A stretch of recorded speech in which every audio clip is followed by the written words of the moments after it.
Sono un appaltatore della Marina e lavoro alla base di Virginia Beach. Mia moglie Kelly lavora come barista in uno di quegli hotel sul lungomare di Atlantic Avenue. Siamo sposati da 8 anni e pensavamo di avere una bella vita. La spiaggia, soldi decenti, nessun dramma. Tutto è cambiato durante il Neptune Festival. L'hotel diventa estremamente affollato durante i festival e Kelly ha iniziato a fare turni extra, dicendo che le mance erano troppo buone per lasciarsele sfuggire. Aveva senso. Turisti ovunque, fiumi di alcol, tante possibilità di guadagno.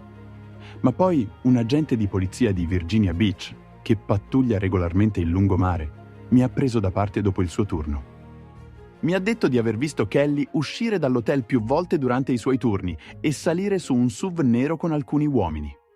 Non usciva dall'ingresso principale, ma dalla porta di servizio, quella che le telecamere di sicurezza non coprono. Il poliziotto sospettava che fosse coinvolta in qualcosa di illegale, forse traffico di droga, e voleva avvertirmi come amico. Non volevo crederci, ma conoscevo questo poliziotto da anni. Chiacchieravamo ogni volta che andavo a prendere Kelly dopo i suoi turni. Non aveva motivo di mentire. Mi ha offerto aiuto per installare una sorveglianza fuori dai registri ufficiali, dicendo che preferiva prevenire un crimine piuttosto che doverlo denunciare dopo. Mike, il poliziotto, ha iniziato a documentare tutto durante le sue pattuglie regolari. Il SUV nero appariva 3 o 4 volte a settimana, sempre tra le 9 di sera e mezzanotte. L'autista non scendeva mai, restava fermo nel vicolo di servizio. Kelly usciva per quelle che chiamava le sue pause sigaretta, ma rimaneva via dai 30 ai 45 minuti alla volta. Il capo della sicurezza dell'hotel era un ex marinaio che conoscevo dalla base. Quando Mike gli ha parlato di una possibile attività illegale, ha controllato le registrazioni delle telecamere. Ecco Kelly, che saliva su quel SUV più volte, ma il dettaglio peggiore era un altro. Si cambiava prima di uscire. Teneva la camicia da lavoro, ma si metteva delle minigonne che non aveva mai indossato a casa. Ho iniziato a controllare i nostri conti bancari e ho trovato pagamenti a un condominio sul lungomare, a pochi isolati dall'hotel. Le transazioni corrispondevano perfettamente alle finestre temporali in cui lei diceva di essere in pausa sigaretta. I pagamenti erano sempre per il parcheggio e coincidevano esattamente con le registrazioni di Mike sugli avvistamenti del SUV. Il SUV, a quanto pare, apparteneva a un imprenditore immobiliare del nord della Virginia. Possedeva un attico proprio in quel condominio, lo stesso dove avevo trovato i pagamenti. Mike ha fatto una ricerca sulla targa e ha scoperto che diversi dipendenti di hotel si erano già lamentati di lui, accusandolo di essere aggressivo con le bariste lungo tutta Atlantic Avenue. Mike ha organizzato un'operazione sotto copertura, fingendo un normale controllo di sicurezza. Aveva agenti in borghese che monitoravano l'ingresso di servizio, il garage del condominio e il bar dell'hotel. Non stavano cercando di incastrare Kelly, ma di costruire un caso contro questo imprenditore, che poteva aver molestato più dipendenti di hotel. Quello che hanno scoperto era ancora peggio. L'uomo era sposato e aveva una famiglia a Milano. Usava i suoi viaggi di lavoro a Virginia Beach per incontrare più donne, tra cui mia moglie. I poliziotti hanno notato un pattern. Adescava bariste e cameriere, sfoggiava denaro e prometteva loro posti di lavoro nei suoi nuovi progetti sul lungomare. Una sera Mike mi ha chiamato verso le 10:30. Avevano visto Kelly salire sul SUV e l'avevano seguita fino al condominio. Ma questa volta c'era qualcosa di diverso. Poco dopo, altri 2 uomini sono saliti all'attico. La sorveglianza della polizia ha notato che portavano con sé oggetti sospetti, probabilmente legati alla droga. A quel punto la situazione era diventata molto seria. Da un affare personale si era passati a una potenziale attività criminale.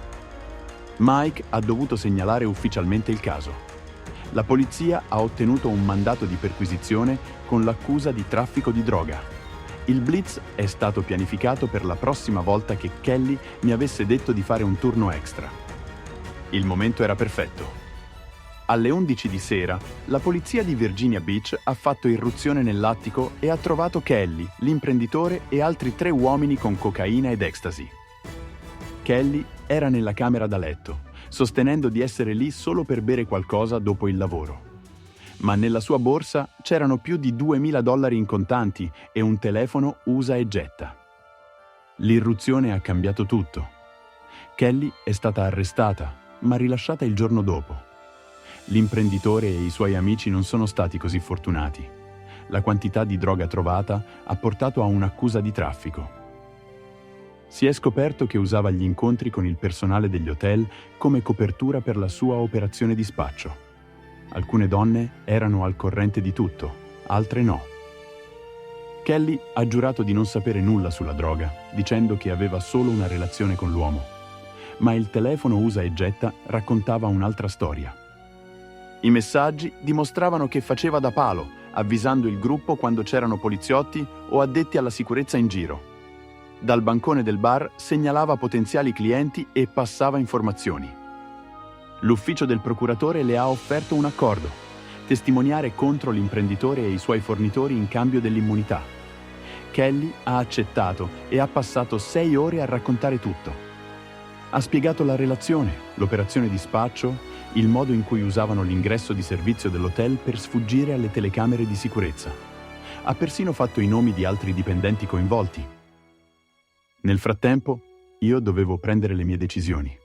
La Marina è venuta a interrogarmi, visto che il mio incarico richiedeva un nulla osta di sicurezza. Ho dovuto raccontare tutto al mio comandante. Ho immediatamente chiesto il divorzio e presentato tutta la documentazione della polizia per spiegare la situazione. Il mio comando è stato comprensivo e mi ha aiutato a trasferirmi a Norfolk, lontano da tutto questo disastro. La moglie dell'imprenditore è arrivata da Northern Virginia con una Mercedes nuova di zecca.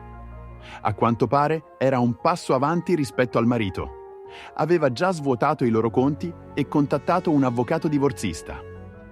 Mi ha persino ringraziato, dicendo che sospettava dei tradimenti, ma non avrebbe mai immaginato che ci fosse anche la droga. Con le accuse che lui stava affrontando, il suo divorzio le avrebbe fruttato una fortuna. La testimonianza di Kelly ha fatto saltare tutta l'operazione. L'imprenditore non spacciava solo a Virginia Beach, ma anche a Ocean City, nel Maryland. Alla fine, il divorzio è stato rapido. Kelly ha perso tutto: la casa, i miei benefici militari, ogni diritto su qualsiasi cosa. Ora sto meglio. Il mio nuovo contratto paga di più e sto frequentando una donna che lavora all'ospedale navale. Un lavoro completamente legale, senza strane pause sigaretta o telefoni usa e getta. Alla fine ho perso mia moglie, ma ho guadagnato la libertà. La verità è sempre meglio di una bugia, per quanto dolorosa possa essere. Ti sei mai trovato in una situazione in cui la verità ha stravolto la tua vita? Raccontamelo nei commenti. Se questa storia ti ha colpito, lascia un like, iscriviti al canale e attiva la campanella per non perdere i prossimi video.